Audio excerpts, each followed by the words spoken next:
obligación, ¿sí?, atenderlo.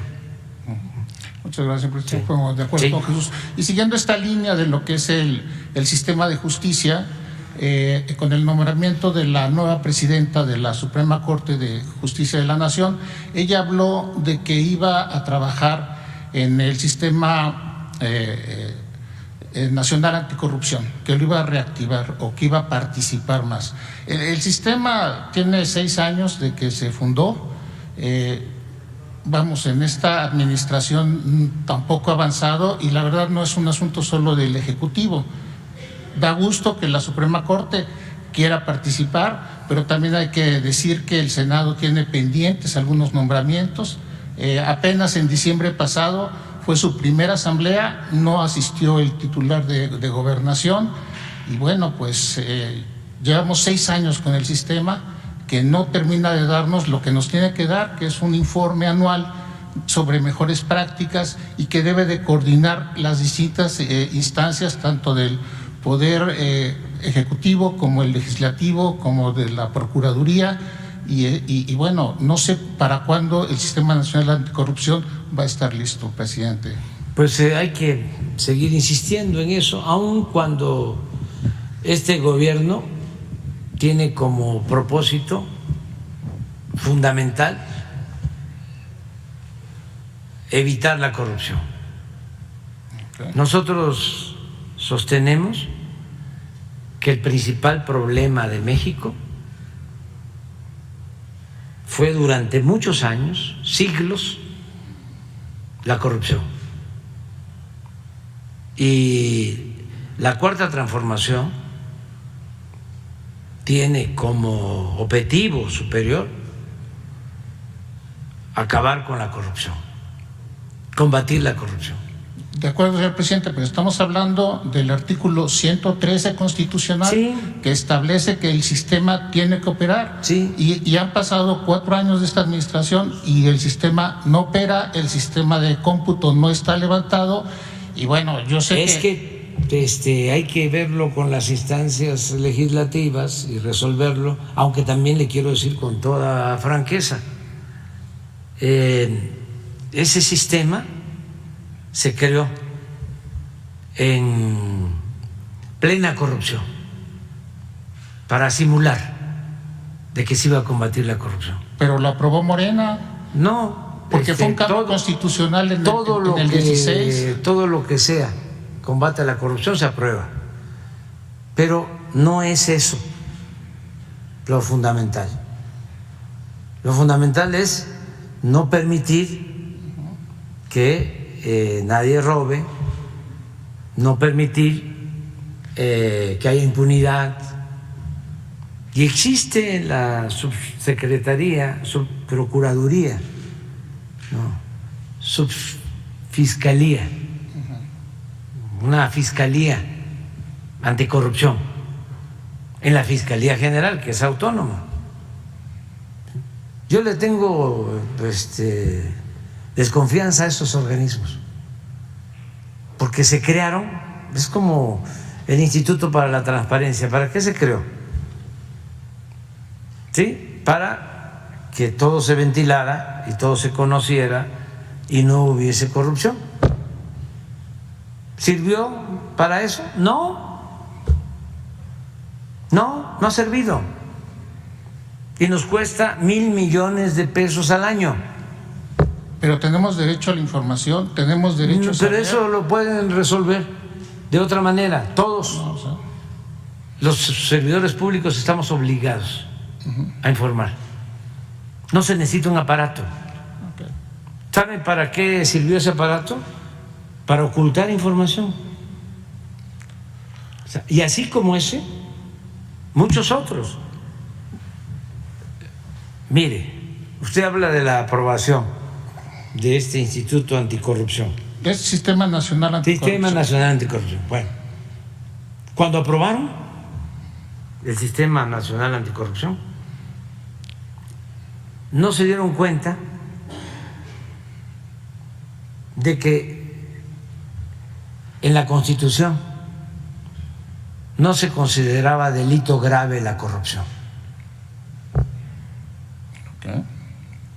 Imagínense si no fue una vil simulación. ¿Por qué no primero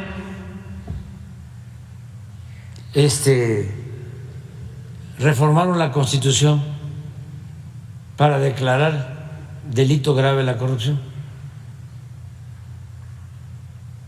Eso lo hicimos nosotros. ¿Sí? No, lo que crearon fue el aparato, porque así engañaban, de que de esa manera íbamos a combatir la corrupción, íbamos a tener acceso a la información, no iba a haber monopolios. ¿Sí? Todos estos organismos que se crearon, de la llamada, coordinar los organismos. Sí, de la llamada sociedad civil. ¿Sí? Pues lo mismo, independientes del pueblo, totalmente controlados por los que se sentían amos y señores de México. Todos los organismos crearon el Instituto para combatir los monopolios, para garantizar la competencia. ¿Y qué? ¿Se logró quitar a los preponderantes, a los monopolios? No, no.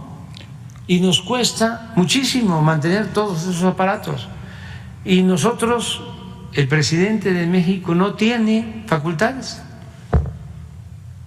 para intervenir, porque era la República de los independientes, para proteger intereses y para simular de que se combatía la corrupción, de que se combatía el ocultamiento de información, y por eso se necesitaba la transparencia, que en efecto la transparencia es una regla de oro de la democracia. Pero pues, ¿para qué el aparato? A ver, señor presidente, discúlpeme nada más para plantear esto. El sistema nacional lo que plantea es la coordinación entre todas las instancias que tienen que ver con transparencia y lucha a la corrupción, para hacer un trabajo mucho más ordenado. Eso no se ha logrado, pero como está en la Constitución, a nivel estatal sí hay sistemas estatales anticorrupción y sí han estado funcionando, no están en todo el país. Es decir, este esfuerzo por trabajar la anticorrupción con un sistema coordinado no ha terminado de fraguarse y está dentro de la Constitución, y tampoco hay una posición clara de decir no sirve, eliminémoslo o vamos a echar marcha atrás. Hay sistemas anticorrupción estatales como Guanajuato, como Aguascalientes, que ya están dando... No me quiero reír a carcajada. Bueno.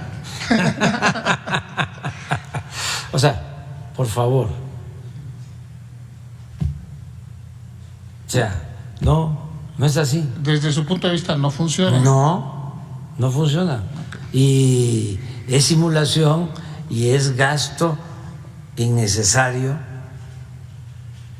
y es tener control, ¿sí?, de áreas estratégicas en donde se puede robar con impunidad. Entonces no esperamos en su gobierno que en estos No, yo no voy a promover eso. Okay. No voy a promover eso. Nunca estuve de acuerdo con eso. No creo que eso ayude. Mire, existe la Secretaría de la Función Pública, que era la antigua Contraloría, que se convirtió en Función Pública en los gobiernos. Sí. Sí. Existe la Auditoría Superior de la Federación. La auditoría del Legislativo. Sí, del Legislativo. Existe el Legislativo, en particular la Cámara de Diputados, que tiene como facultad exclusiva la aprobación y el seguimiento del presupuesto. ¿Sí?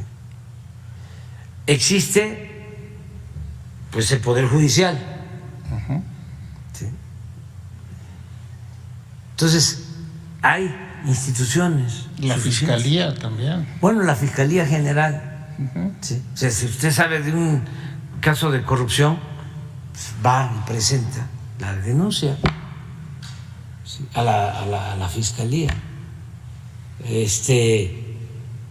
Entonces, no lo veo, ¿sí?, necesario.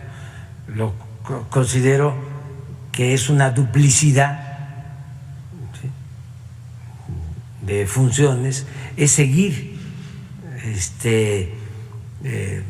agrandando el aparato burocrático, que el presupuesto, en vez de llegarle a la gente, se quede en el gobierno, como era antes. El gobierno estaba ensimismado. La mayor parte del presupuesto era para mantener al gobierno. Era un gobierno mantenido, corrupto y bueno para nada. Entonces, si no se acepta la corrupción, para empezar,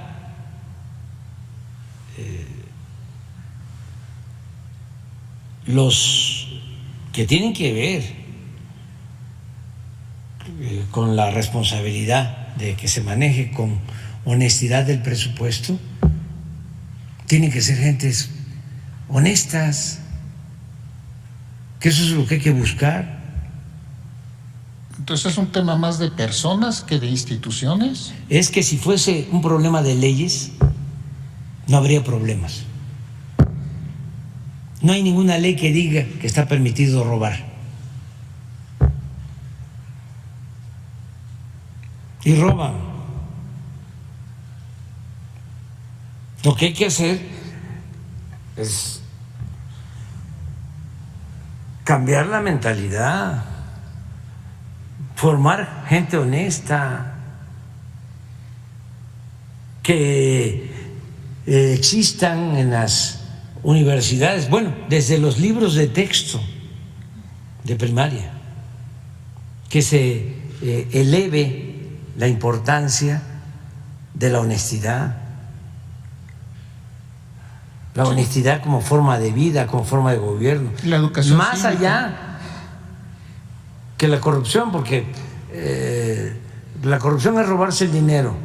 La honestidad es, ¿sí?, no robarse el dinero y ser consecuente, congruente. Pero durante todo el periodo neoliberal, que es sinónimo de corrupción, cuando saquearon a este país, hace poquito, no hace mucho, y es el saqueo más grande que ha habido en la historia de México. Ni en las universidades, ni en la prensa, ni en la Cámara de Diputados, ni en la Cámara de Senadores, desde luego, ni en el gobierno se hablaba del problema de la corrupción. No existía. Si usted se pone a revisar los periódicos, va a una hemeroteca, que hace una investigación de 6 meses de los periódicos, ni siquiera váyase a las notas, váyase a los editoriales. 6 meses, agarra el Reforma, todos los editoriales de 6 meses del gobierno pasado o de el anterior.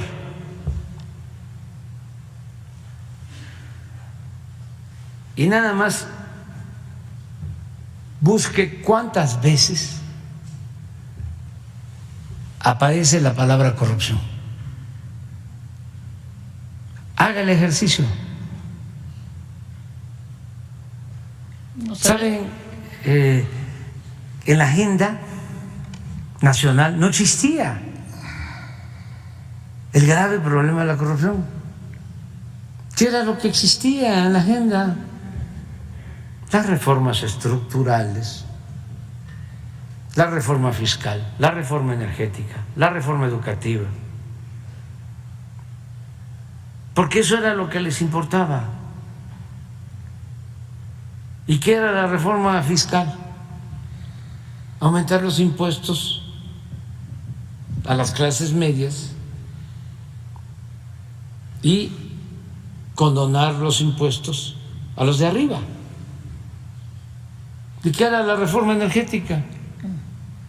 Entregar el petróleo a extranjeros, entregar la industria eléctrica, que pagara más por la luz un consumidor de clase media que el Oxxo.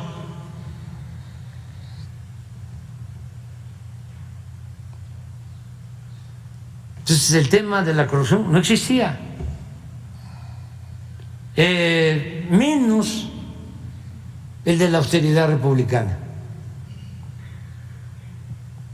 A ver, haga una revisión si algún periódico, revista, hicieron una crítica cuando decide Calderón comprar el avión a Peña Nieto. Dice avión que no hemos podido ni vender, porque es tan lujoso que no hay quien lo quiera comprar. No me estoy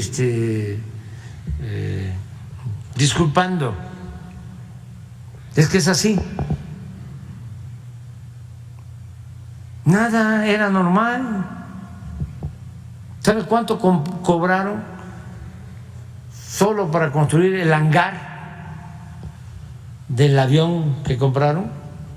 1,000 millones de pesos. ¿Y sabe cuánto tiempo iba a durar ese hangar? 5 o 6 años. Porque ese aeropuerto se iba a cerrar con la construcción del aeropuerto de Texcoco, otra tranza, y a la basura 1,000 millones, solo del hangar del avión presidencial. Pero de eso busque en los medios. No, señor presidente, esa es la narrativa, pero a final de cuentas los informes ahí están, los informes de transparencia ahí están.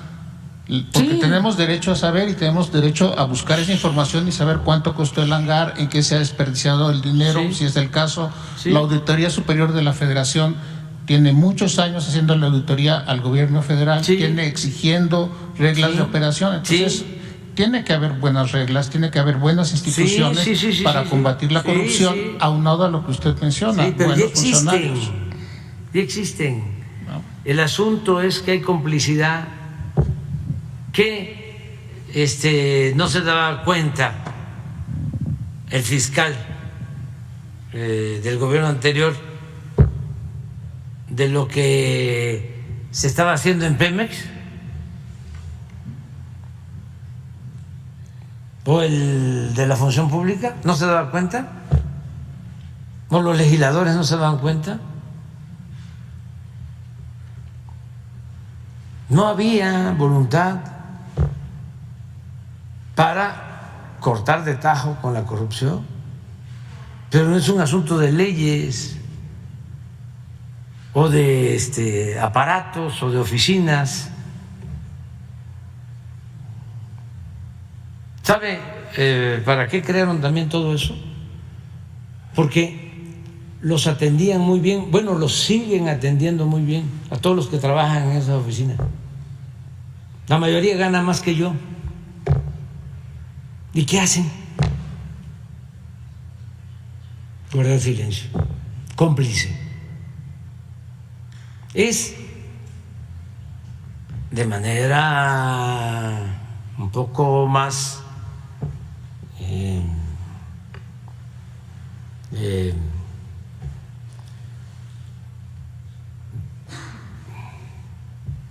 fina,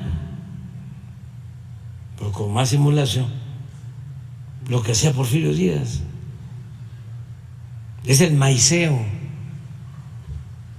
Cuando había un opositor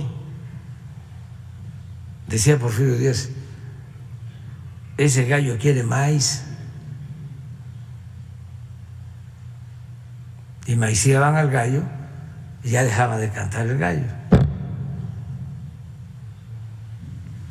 Una forma de maiciar en los tiempos del neoliberalismo fue esa, crear instituciones, pagarles. Imagínense cuánto gana el de la transparencia. ¿No tienes por ahí lo que gana? Como 300,000 pesos mensuales en un país con tanta pobreza. Entonces dice un ministro de la Corte, 500,000 pesos mensuales. El del INE, ¿por qué que están tan enojados? 300,000 pesos mensuales. La Constitución, volvemos a las leyes, establece en el artículo 127 que ningún funcionario puede ganar más que lo que obtiene el presidente de la República. Pues ¿sabe qué hicieron? Se ampararon. Y como era el mismo Poder Judicial, y a ellos les beneficiaba a los ministros, ¿cómo votaron? Pues a favor. Pero antes de que yo me vaya, no es amenaza, ni siquiera advertencia. Es un compromiso que tengo. Voy a volver a enviar otra iniciativa de reforma al 127 para que quede más claro. Porque no debería de proceder el amparo. Todavía tengo cosas ahí, voy a enviar varias. Sí, es que hay que seguir limpiando el camino, desbrozando el camino para los que vienen después de nosotros. ¿Mande? Se cambia la oposición para que sea un cambio constitucional. Pero es que ahí me va a servir también, ahí me ayuda para saber quién es quién. Es que, No, es politización. O sea, que es importante. Es que hace mucho daño la simulación. Muchísimo daño. Entonces ya, basta. Bueno, ¿teníamos algo? El salario de...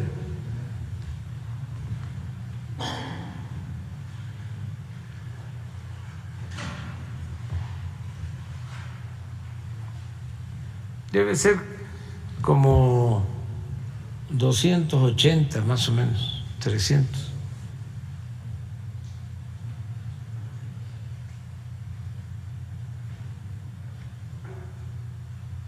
El del...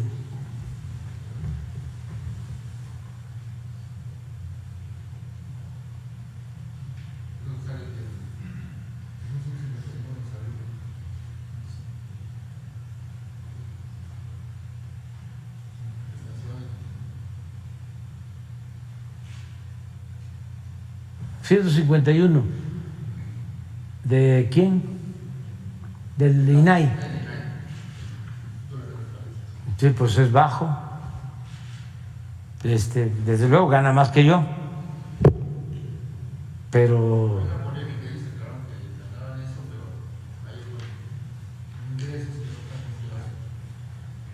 sí. Pero todos ellos ganan, la mayoría. Creo que hay uno o dos magistrados que no se ampararon.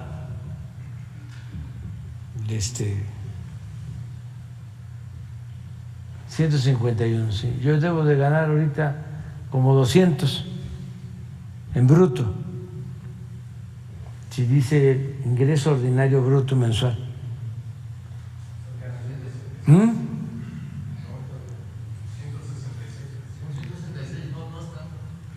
166. Sí. Pero la mayoría de todos los directivos de estos organismos autónomos, entre comillas, ganan más. Entonces, yo celebro pues que te estés preocupado por eso, porque sí es un grave problema el de la corrupción. Yo sostengo que no es pandemia, es una peste. Nada ha dañado más a México que la deshonestidad de los gobernantes. Eso es lo que ha dado al traste con todo. Esa es la causa principal de la desigualdad económica,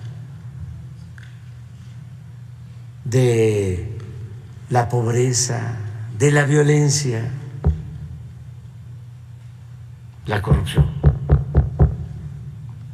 Si logramos desterrarla, dicen, no, va a ser muy difícil. No, si hay voluntad arriba, y sí va quedando y hay sí, como una enfermedad, por la ambición al dinero, que tenemos que irla contrarrestando, que eso es parte de la revolución de las conciencias, el que la gente valga por sus principios, por sus ideales, que por su espiritualidad, por su humanismo, que la gente sea feliz por eso, no por los bienes materiales que acumula, y que no importe la manera en que obtienen esas fortunas. Tenemos que avanzar, porque es que nos pasa a nosotros. Tenemos que andar pendientes. Es un hambre de dinero. Es como cuando llegaron los invasores, los conquistadores, que no solo por eso, pero decían, nosotros teníamos una enfermedad muy grave, muy grave, muy grave, le decían a los indígenas, que solo se cura con el oro. Pues esa enfermedad existe, es un vicio, es una adicción que hay que andar pendiente, pero cuando menos, además de erradicarla, no dejar de señalar a los corruptos, porque eso es lo que nos va a sacar adelante. Yo siempre pongo el ejemplo de Dinamarca. Es un país pequeño, pues, no tiene la misma población que tenemos nosotros, pero no tiene corrupción, no hay corrupción.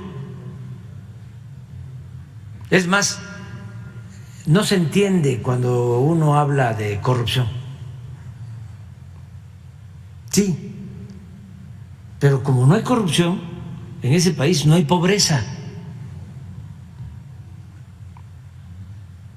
y no hay violencia. Y tienen establecido lo que se llama estado de bienestar.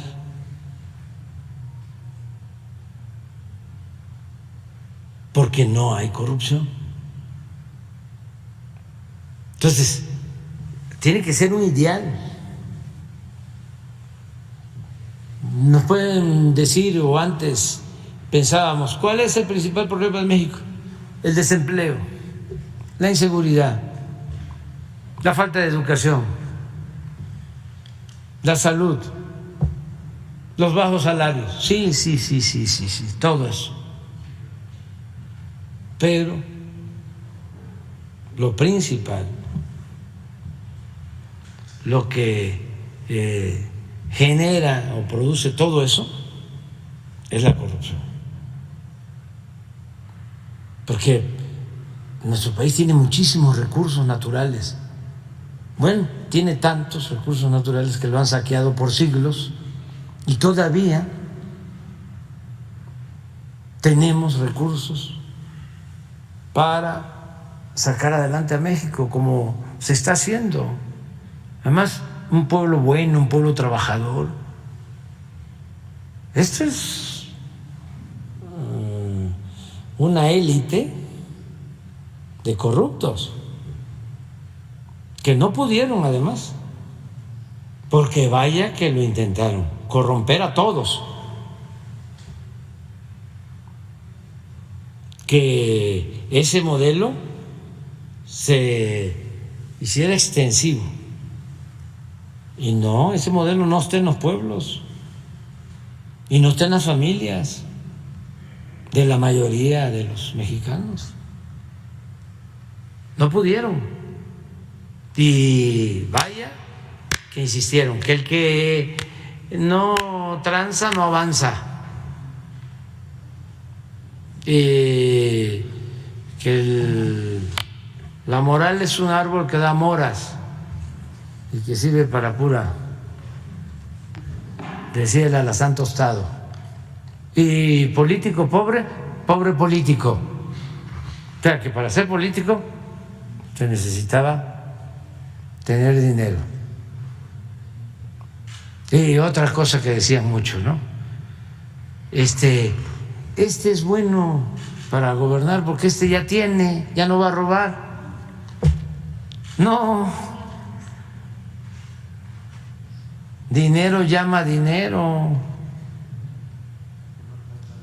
Se necesitan principios, se necesitan ideales.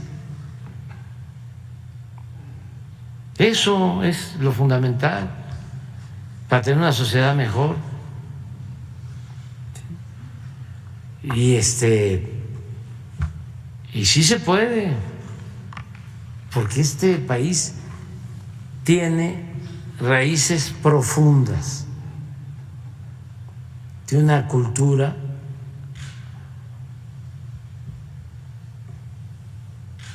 o tenemos culturas de raíces profundas, milenarias, donde estoy seguro que no había esa vocación o esa ambición a lo material, porque si no tendríamos el problema de la corrupción en toda la sociedad, y no, la tenemos arriba en las élites. Tenemos casos muchísimos de gente humilde. Antes la gente sembraba su maíz, iban a sus trabajaderos, sembraban, tenían sus milpas, cosechaban y dejaban en trojes en el campo su maíz. Y nadie se los robaba. No tenían ni siquiera la idea de la corrupción, de que había que robar. Todo esto ha ido cambiando, pero a mí me tocó ir a comunidades allá por finales de los 70, que la gente no podían dormir con la puerta abierta, o sea, los valores, las culturas de nuestro pueblo. Eso es lo que nos ha sacado adelante siempre ante todas las calamidades, y es a lo que hay que apostar, porque lo otro, pueden haber leyes, tribunales, jueces, funcionarios, y no sirve para simular. Nosotros estamos viendo, por ejemplo, lo de derechos humanos. Yo siempre sostengo, sí, hay que defender los derechos humanos, pero lo importante es que no se violen los derechos humanos. Yo tengo buena relación con defensores de derechos humanos desde ese tiempo. Y entonces, no nos metemos a los partidos. No. Nosotros somos de la sociedad civil y de la defensa de los derechos humanos. No, vamos a transformar para que ya no se violen los derechos humanos y que no tengamos organismos defensores de derechos humanos. ¿Quién es el principal violador de los derechos humanos? Pues el gobierno. Así era. Entonces, si se tiene un gobierno que no viola los derechos humanos, ¿para qué sirven? O ya no tienen la misma relevancia las sociedades, organizaciones de derechos humanos. ¿Quiénes eran aquí los que torturaban, los que masacraban, los que se aliaban a la delincuencia? Era el mismo gobierno. O sea, la protección se recibía del gobierno. Entonces, era el que violaba los derechos humanos. Ahora no. No permitimos. O sea, imagínense, estamos buscando mecanismos. Atentaron contra Ciro. Gravísimo.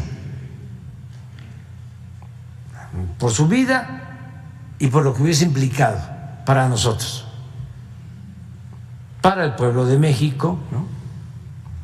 Para el país, para el Estado mexicano.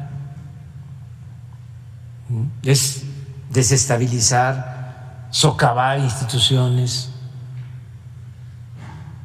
Entonces, afortunadamente, detenemos, la autoridad competente detiene a los autores materiales, pero necesitamos saber quién es el autor intelectual, o quién pagó y por qué lo hicieron. ¿Cómo era antes? Los torturaban. ¿Cómo fue lo de Ayotzinapa? Bueno, hasta por televisión había tortura con Lore de Mola. Entonces nosotros, ¿cómo vamos a torturar? ¿Qué estamos planteando? Hacer una modificación para que el que informe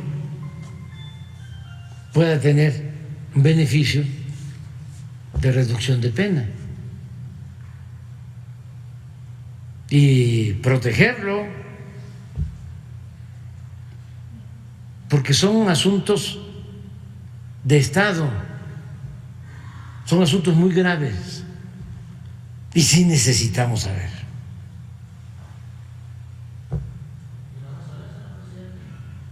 Pues en eso estamos, porque sí es algo importantísimo, pero se tiene al que disparó.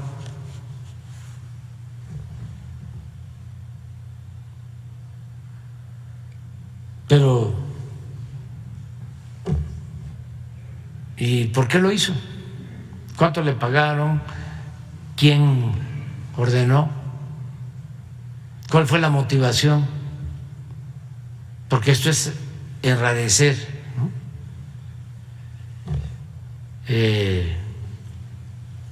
La vida pública.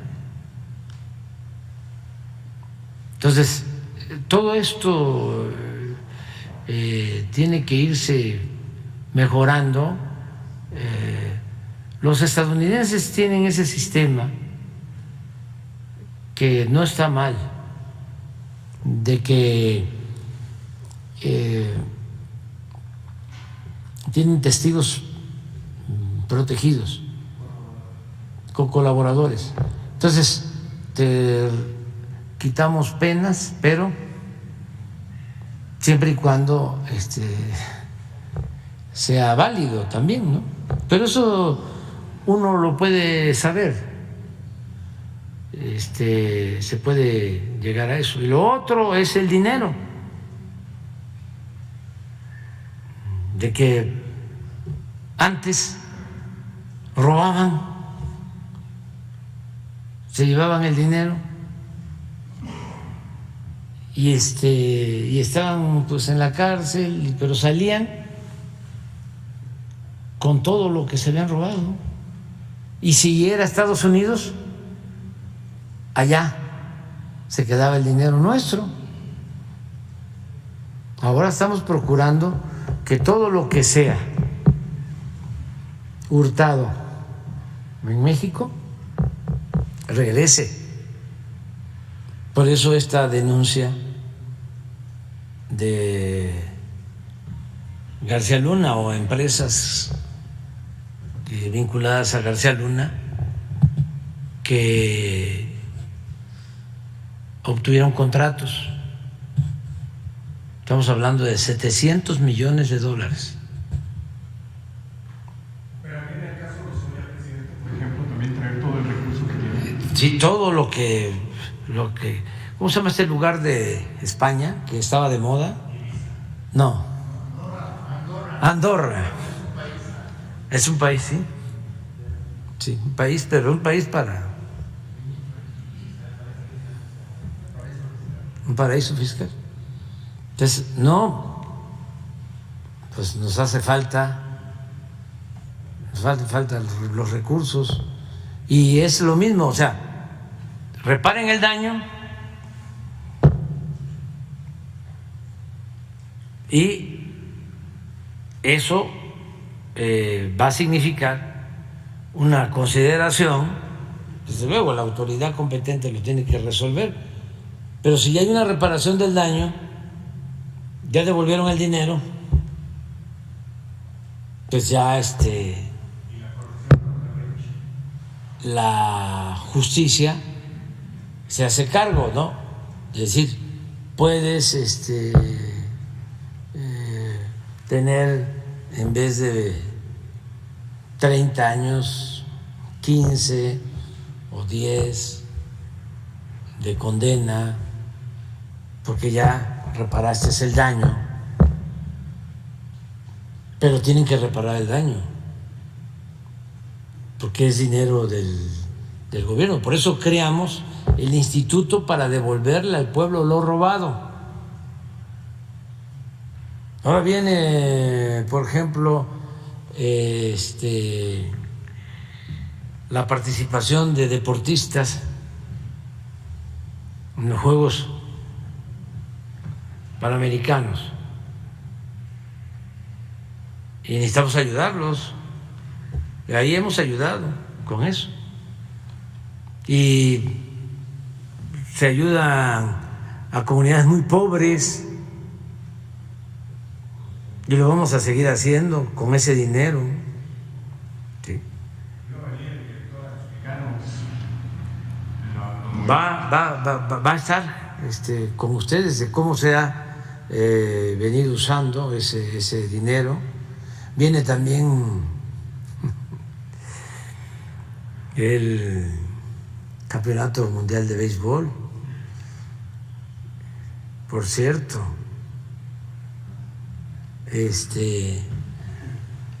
Nos habían cepillado en 2 juegos. Había ganado Mochis a Guasave, pero ayer, ¿qué creen? Ganó Guasave. Ánimo, Guasave. Y mi abrazo también para los Mochis, pero es que los algodoneros, pues ese es un equipo que ha surgido por la gente, es de los menos considerados en la Liga del Pacífico, porque pues Culiacán, Naranjeros, que ahí jugaba el mejor bateador de Grandes Ligas, digo de la Liga Mexicana, Héctor Espino, y son muy buenos, muy buenos, pero ahora queda en la final Guasave y Mochis, son vecinos, y la verdad que sí, yo le voy al Guasave. Ojalá les vaya bien. Y ayer estaban muy tristes porque ya son 7 juegos, y los 2 primeros que se jugaron en Mochis los gana Mochis. De ayer ya se van a jugar 2, se están jugando 2 en Guasave. Ya Guasave ganó 1 y hoy es otro, y luego regresan a Mochis 3. Si gana Guasave hoy, ya se empata la serie y es nada para nadie, y ya quedan 3, perdón, ¿sí? 3, 3 que yo creo que se van a jugar en Mochis, pero pues hay que impulsar mucho el deporte, por eso estamos creando campos de fútbol, de básquetbol, de béisbol, y ese dinero que se va recuperando, por ejemplo, lo que se recuperó de la compra esta que se hizo pagando de más la planta de fertilizantes agronitrogenados, ¿sí? Todo ese dinero se está utilizando para entregar de manera gratuita fertilizantes a todos los campesinos. 2 millones de campesinos van a tener fertilizantes. 2 millones de productores. A Pemex, pero Pemex está produciendo los fertilizantes ahora. Y Pemex se lo entrega a la Secretaría de Agricultura. Ayer comenzó la campaña de este año de entrega del fertilizantes. O sea, el programa, pues, para entregar fertilizantes a 2 millones de productores. Y eso es una parte, digo, no todo, de lo que se recuperó